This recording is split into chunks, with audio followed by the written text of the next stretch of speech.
यह तब हुआ जब मैं छठी कक्षा में थी।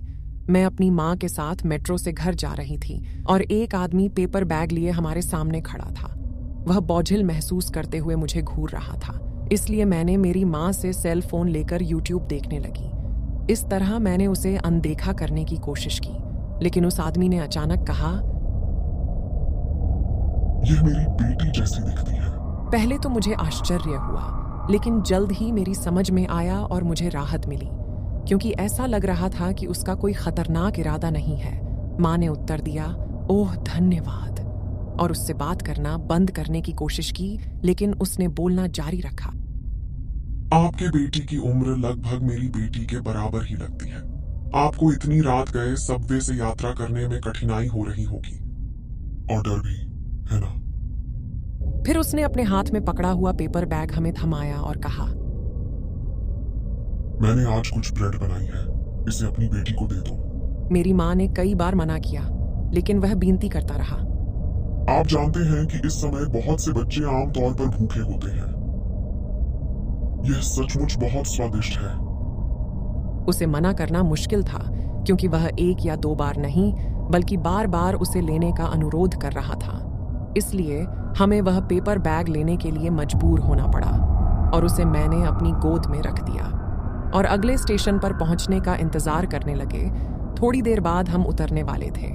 उसने मुझसे फिर से बात की। इसे तुम खा क्यों नहीं रही हो? मुझे समझ नहीं आ रहा था कि क्या करूं, तो मैंने कहा, ओह मुझे अभी भूख नहीं है, मैंने तो अभी अभी बहुत खा लिया है, मैं बाद में खा लूंगी। उसने मुझसे एक बार फिर पूछा। मैंने कहा, तुम इसे खा क्यों नहीं रही हो?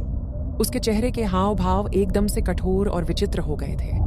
मुझे अभी भी वह पल अच्छी तरह याद है। मैंने विनम्रता से माफी मांगी और उससे उल्टा पूछा